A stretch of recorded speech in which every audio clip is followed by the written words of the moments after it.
Eu quero convidar você a abrir a sua Bíblia no livro de Êxodo, capítulo 18. Êxodo 18.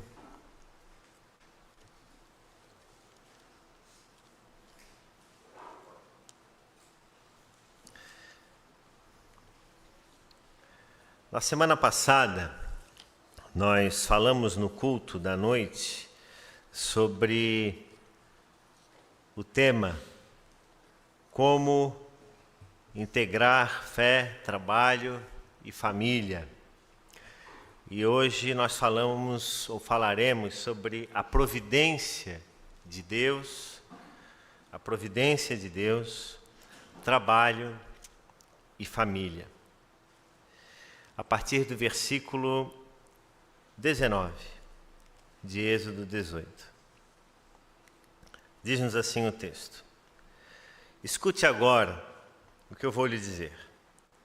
Eu o aconselharei e que Deus esteja com você. Represente o povo diante de Deus, leve as suas causas a Deus, ensine-lhes os estatutos e as leis e faça com que conheçam o caminho em que devem andar e a obra que devem fazer. Procure entre o povo homens capazes, tementes a Deus, homens que amam a verdade e odeiam a corrupção. Coloque-os como chefes do povo, chefes de 1000, chefes de 100, chefes de 50 e chefes de 10, para que julguem este povo em todo o tempo. Toda causa grave trarão a você, mas toda causa pequena eles mesmos julgarão. Assim será mais fácil para você, e eles o ajudarão a levar esta carga. Se você fizer isto, e se essa for a ordem de Deus, então você poderá suportar e também todo este povo voltará em paz ao seu lugar. Moisés atendeu às palavras de seu sogro e fez tudo o que este lhe tinha dito. Escolheu homens capazes de todo Israel e os constituiu por chefes sobre o povo, chefes de 1000, chefes de 100, chefes de 50 e chefes de 10. Estes julgaram o povo em todo o tempo. A causa grave trouxeram a Moisés, e toda a causa simples eles mesmos julgaram. Então Moisés se despediu de seu sogro, e este voltou para a sua terra. Vamos orar mais uma vez. Senhor, a tua palavra foi lida, e com reverência nos colocamos diante dela, suplicando a iluminação do teu Espírito. Obrigado por essa hora. Ajuda-nos, ó Pai, nessa caminhada, assim oramos em nome de Cristo Jesus. Amém. Como já falamos na semana passada, o livro de Êxodo, ele é um livro que fala sobre o caminho do povo de Deus em direção à terra prometida. Os primeiros momentos, os primeiros instantes em que esse povo é chamado por Deus da servidão, quando ainda estavam no Egito e caminham em direção à terra prometida. O texto então nos fala sobre o chamado de Deus, do levantar um Salvador, um homem que guiaria esse povo, Moisés, de forma maravilhosa, extraordinária. Esse menino que cresce em estatura e graça, encontra-se com Deus, tem a sua vida transformada, recebe da parte de Deus poderes para que realize obras maravilhosas. Depois de um tempo fora do Egito, volta então para o Egito, e ele, juntamente com seu irmão, falam a Faraó, que reluta em libertar os milhares de prisioneiros do povo de Deus em direção à sua terra. Deus então promete libertar esse povo, e eles então, no tempo certo, vão e saem daquela terra, depois de Deus ter lançado sobre aquele povo e sobre aquele faraó as pragas que serviram como alerta e, acima de tudo, como disciplina pela relutância do faraó em libertar o povo de Deus. Nesse contexto, nós encontramos então a instituição da Páscoa, a festa dos pães sem fermentos. vimos ainda mais as instruções, a passagem, a saída definitiva do Egito para a terra prometida ou para o deserto que depois seria o caminho à terra prometida. A travessia pelo Mar Vermelho, uma realidade extraordinária, fantástica.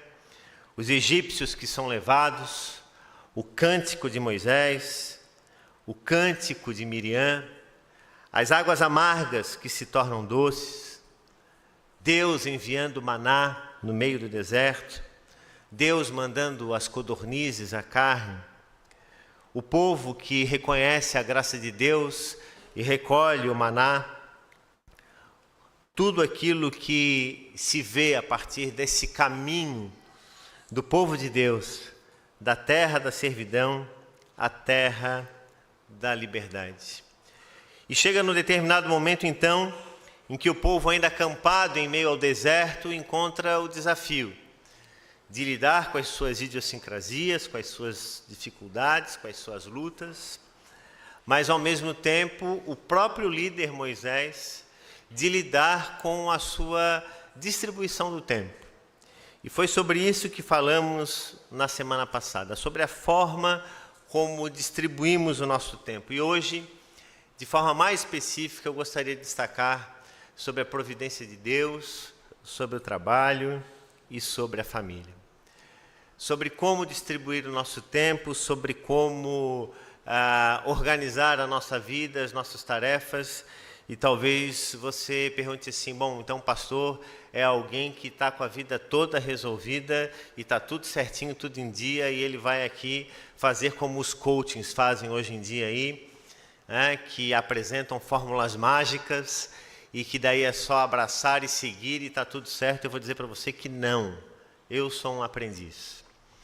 E antes de mais nada, essa mensagem ela tem um profundo significado espiritual para a minha vida, um valor muito grande, porque ela me chama a atenção sobre realidades que preciso diariamente atentar na minha caminhada de fé. Não apenas na minha, mas na vida da minha família. Então eu e você somos despertados, somos chamados a viver essa realidade. E quando falamos, não falamos porque já tudo isso está resolvido, mas porque precisamos nos lembrar de quão importante é nós sempre realinharmos e compreendermos a providência de Deus, o trabalho e a família.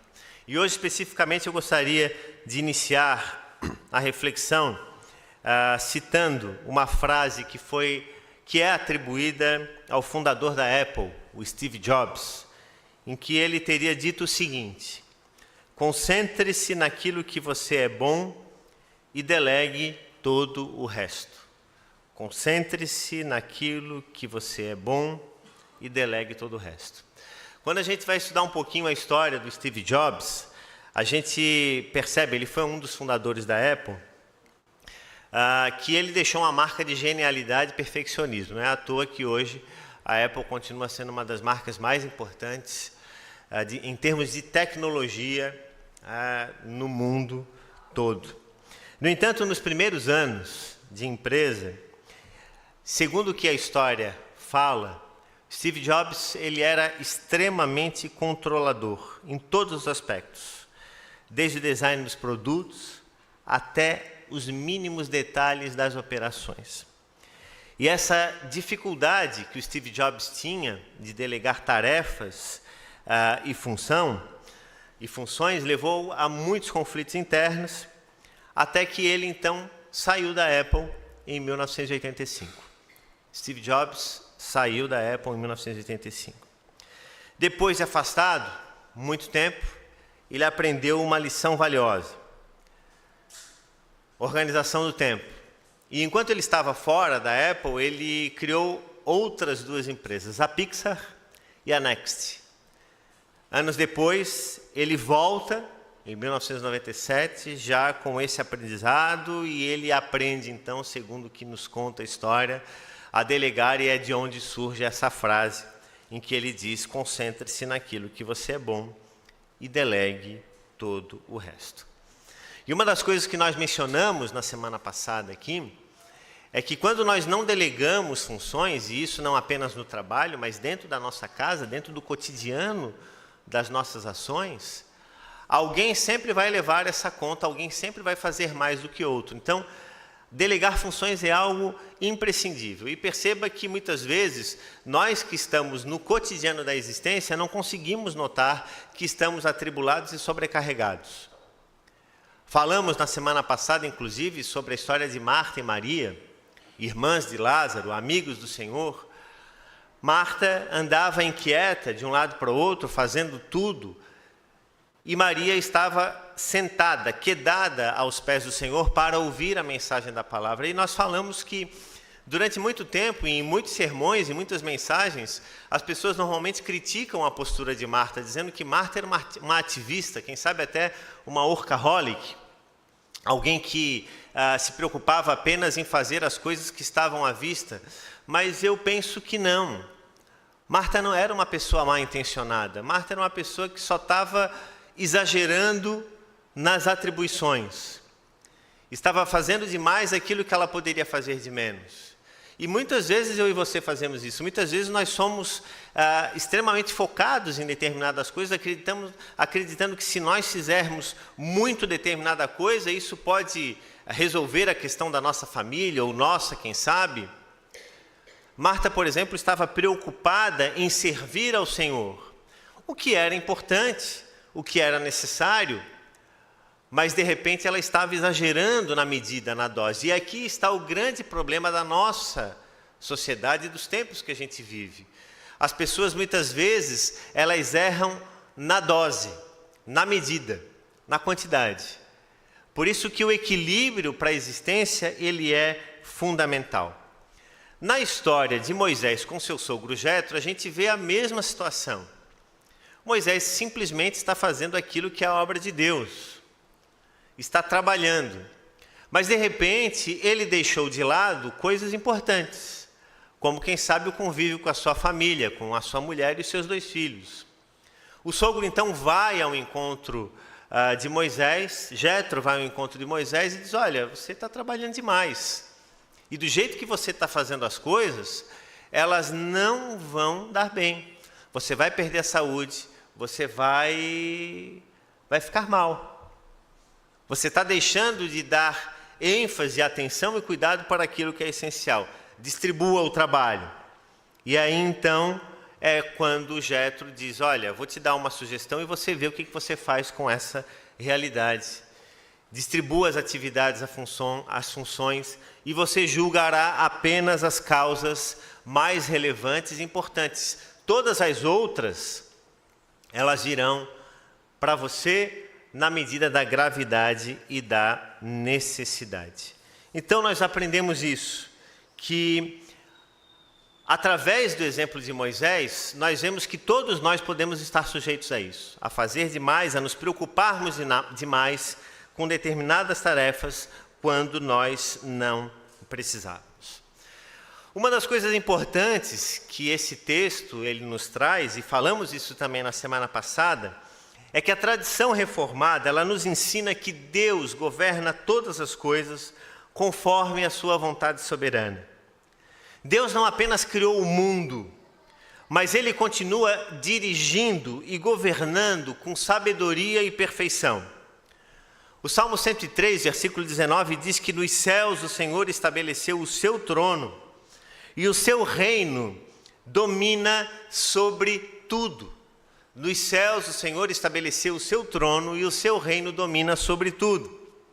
Efésios capítulo 1, versículo 11, também nos fala que em Cristo fomos também feitos herança, predestinados segundo o propósito daquele que faz todas as coisas conforme o conselho da sua vontade. Então nós aprendemos que Deus, Ele não está indiferente ao mundo que vivemos, nem indiferente à nossa vida e à nossa existência. Mas Ele não tira de nós a responsabilidade, Ele não tira de nós a capacidade que nós temos de decidir sobre realidades na nossa vida.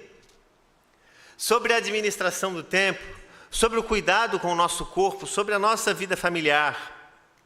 Então, esses dois textos que acabamos de ler, assim como tantos outros textos nas Escrituras Sagradas, nos dão conta de que nós não precisamos viver sobrecarregados, tentando controlar tudo sozinhos. Nós podemos confiar que Deus sustenta e dirige a criação, cuidando de cada detalhe da nossa vida.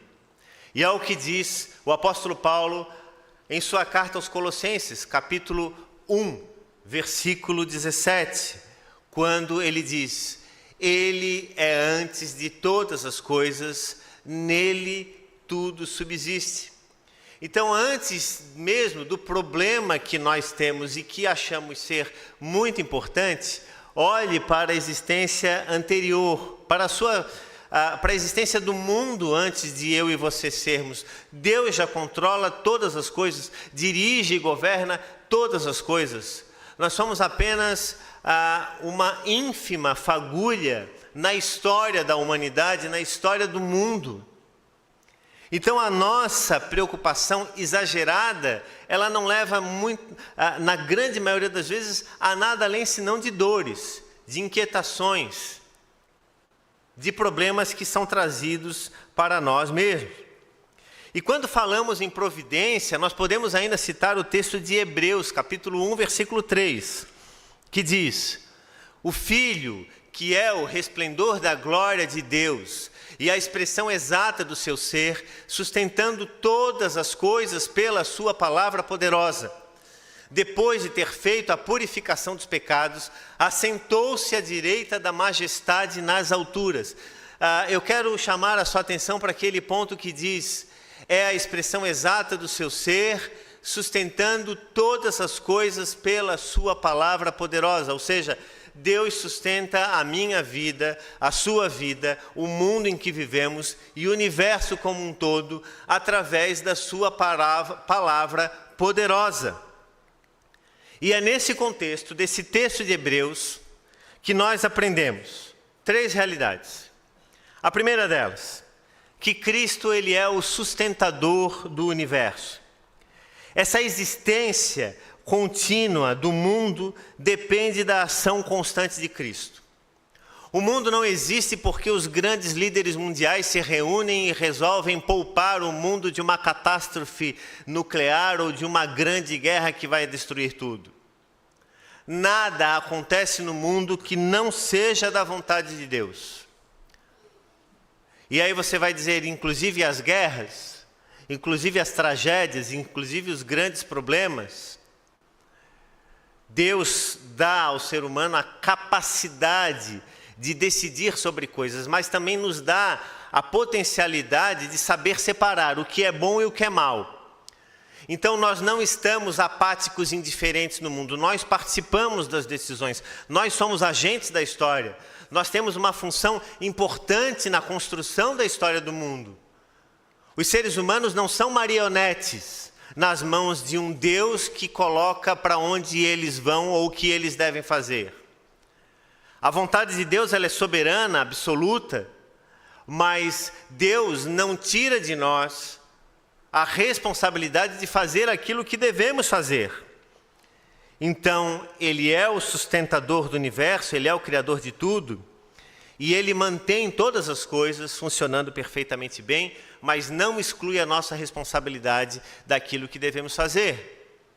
A segunda coisa, a providência de Deus e a redenção. A providência divina, ela não se limita à criação material, mas ela inclui também a história da salvação.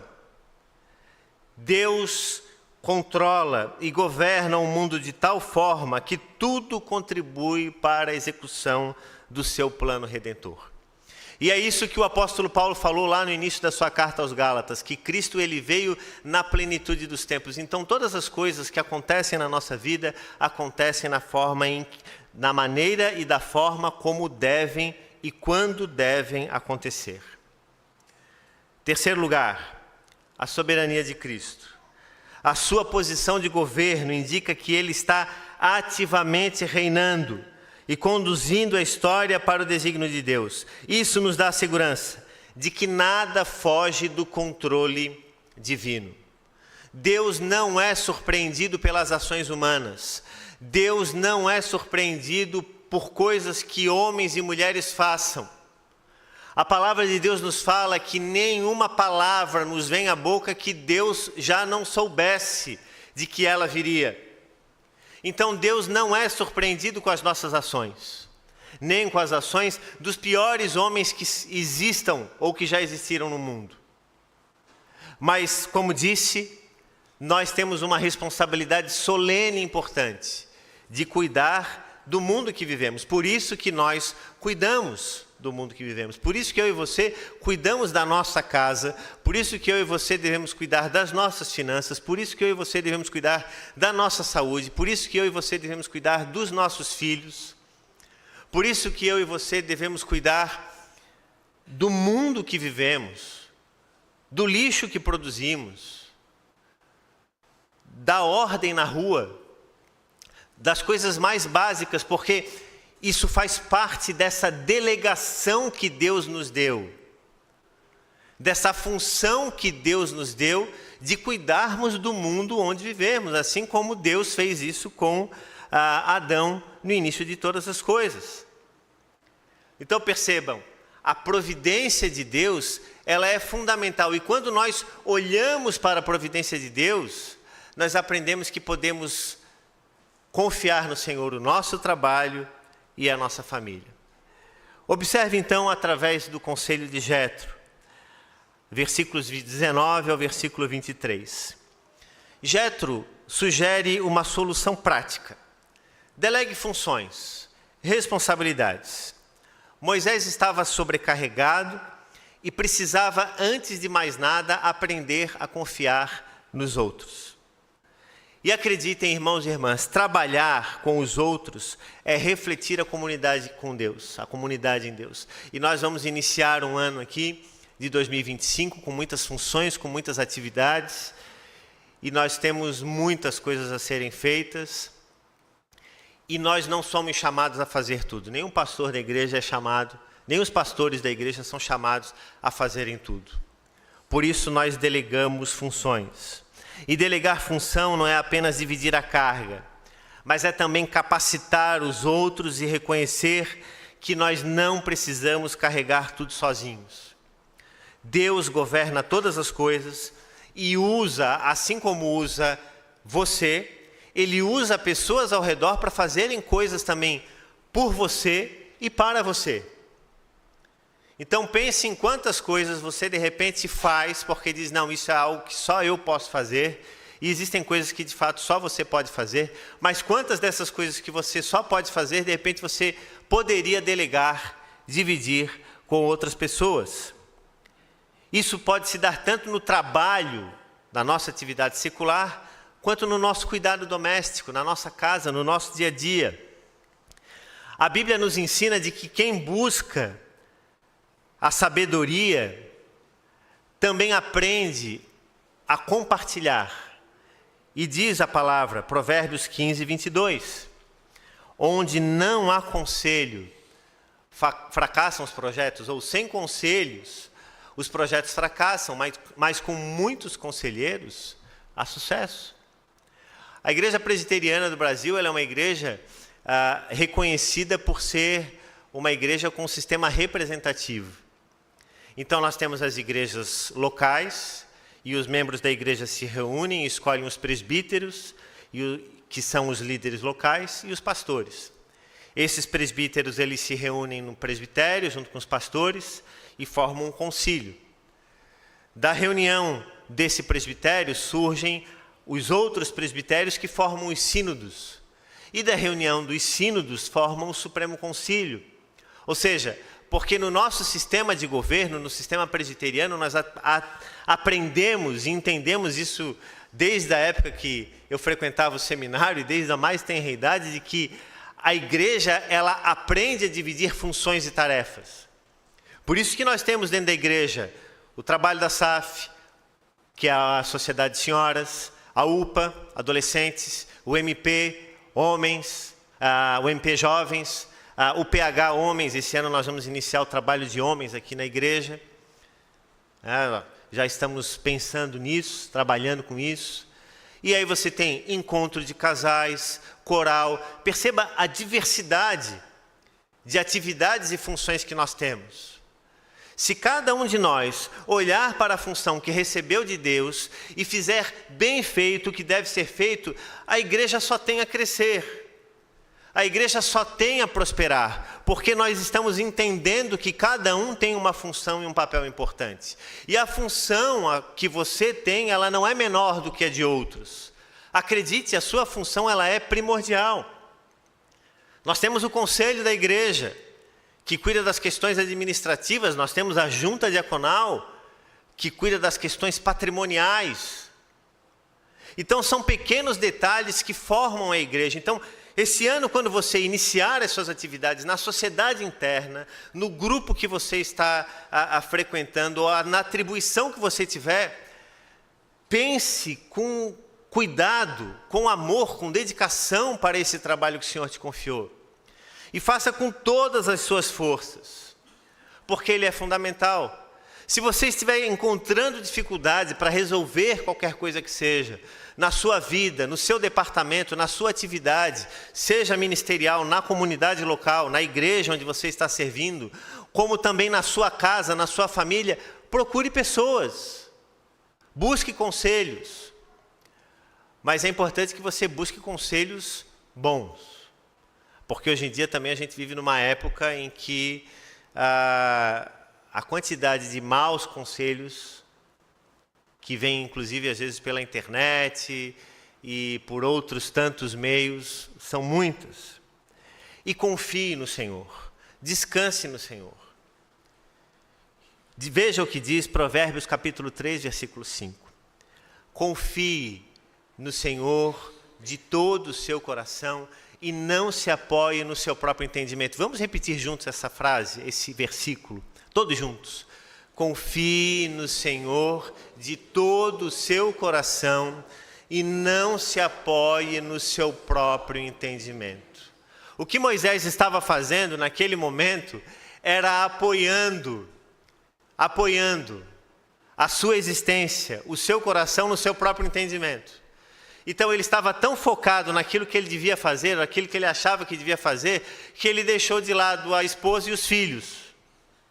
Não porque fosse algo assim, não, vou deixar de lado a minha esposa e meus filhos para cuidar daquilo que eu preciso. Mas porque ele sabia que aquilo que ele estava fazendo era importante. E muitas vezes, quando nós apoiamos, quando nós falamos a seguinte frase, eu sei o que eu estou fazendo, e isso é um perigo danado às vezes na nossa vida, porque é como a pessoa que está dirigindo numa BR e fica ultrapassando carros. E você ouve ela dizer o seguinte, olha, deixa porque eu sei o que eu estou fazendo. Essa palavra ela é terrível. Ela pode ser uma bênção em alguns momentos, mas ela pode ser um grande problema. O excesso de confiança. E isso é uma característica muito presente na sociedade do nosso tempo. Esse excesso de confiança, ele pode ser fatal. Outra coisa importante. Quando nós delegamos, e a gente vê isso a partir do versículo 24 até o versículo 27, quando nós ouvimos o conselho das pessoas, quando nós aprendemos com as experiências dos outros, quando nós percebemos que não podemos resolver todas as coisas sozinhos, nós vamos ter mais tempo para nós mesmos, para a nossa saúde, para a nossa família e para a liderança que nós exercemos no mundo. A Renata, dias atrás, ela ainda compartilhava isso comigo, um pensamento sobre dizimar o tempo. Não dizimar no sentido de acabar, mas de reservar uma parte do seu dia, do seu tempo, para a vida, para a sua saúde mental e espiritual. Porque muitas vezes você acorda trabalhando e dorme trabalhando. E você precisa ter uma hora do dia em que você cuida de você mesmo. Então isso é fundamental. E a pergunta que eu faço a você é, será que você está disposto a abrir mão do controle e a compartilhar responsabilidades e a proteger aquilo que realmente importa? Quando nós fazemos isso, nós também confiamos na providência de Deus. que nos sustenta, que cuida de nós, ou nós tentamos carregar tudo sozinho? Nós precisamos entregar o nosso caminho ao Senhor, confiar nele, e o mais ele fará. Não é isso que o Salmo 37:5 fala para nós? E 1 Pedro, capítulo 5, versículo 7, que diz: lancem sobre ele toda a vossa ansiedade, porque ele tem cuidado de vós. Então, quando nós lançamos sobre o Senhor toda a nossa ansiedade, nós aprendemos que a providência de Deus cuida de tudo. Então, é que nem no dia que o Senhor nos chamar, ninguém morre de véspera, não é isso que diz a frase? Então, todas as coisas acontecem no tempo certo. E por fim, quando nós somos libertados dessa prisão dos nossos pensamentos, das coisas que nós achamos que são tão importantes, mas que na verdade estão só tirando o nosso tempo, nós abrimos o nosso coração para aquilo que é eterno. E quando Moisés delegou funções, ele abriu espaço para focar naquilo que realmente importava: a sua comunhão com Deus, a sua família e a sua missão. E isso é uma coisa que nós precisamos aprender diariamente. Semana passada eu ainda disse, né? A igreja já está sabendo, a Renata está grávida de 7 semanas e com isso muitas mudanças na nossa vida. Mudanças já na rotina, porque a gente está aprendendo a frear, e isso é importante. Ela está naquela fase inicial dos enjoos, do cansaço. As irmãs aqui que já ficaram grávidas sabem que cada gravidez é diferente, né? Sempre há uma característica diferente. Mas isso, acima de tudo, tem trazido para a gente também uma reflexão importante, de acalmar o nosso coração, de tranquilizar e saber que tudo acontece no tempo de Deus. E de que mais do que nunca nós vamos precisar de tempo com a nossa família. Tá? E a gente vai mudando a disposição mental, né? Porque vocês vão ver que daqui para frente eu vou falar, não, vamos orar pelos nossos filhos. Antes eu falava, vou orar pela minha filha. Agora estou falando, vamos orar, ou vou orar pelos meus filhos. A disposição mental muda. Né? A nossa caminhada de fé, ela também vai mudando. Então, tantos desafios que nós temos pela frente. E a vida ela é tão breve, ela é tão curta. E quando nós descansamos, nós fazemos isso, irmãs e irmãs. Nisso nós fazemos um ato de fé. Quando nós descansamos, nós entendemos que Deus cuidará de todas as coisas e cuidará sustentando e guardando todas as coisas. E esse é um desafio diário. A soberania de Deus, como já disse, ela não exclui a responsabilidade humana. Nós não somos chamados para confiar e simplesmente não fazer nada. Nós somos chamados para confiar e para trabalhar. Moisés tinha que agir, mas a sua ação ela precisava ser baseada na confiança de que Deus está no controle. E percebe aqui a diferença? Uma coisa é quando eu faço todas as coisas porque eu acho que eu preciso fazer e eu tenho obrigação de fazer. Outra coisa é quando eu faço tudo que eu tenho que fazer, mas eu tenho a confiança e a certeza de que Deus está sob o controle de todas as coisas. E Ele me chama para fazer o que eu devo fazer. Então existem coisas que Deus não desce do céu, e Ele não vai descer do céu para que sejam feitas por Ele. Ele nos atribui de funções e atividades, e eu e você precisamos fazer isso. Estamos dispostos a confiar em Deus e delegar para desfrutar de mais tempo com as nossas famílias, com os nossos filhos, com os nossos amigos e os nossos irmãos? Diz a palavra no Salmo 46:10, aquietem-se e saibam que eu sou Deus, sou exaltado entre as nações, sou exaltado na terra. Aquietar o coração. Como isso é importante, como isso é necessário, como isso é urgente. Que Deus nos abençoe nessa caminhada de fé e que nos ajude a compreender, a viver na dependência dEle todos os dias da nossa vida. Que Deus nos abençoe ricamente. Amém.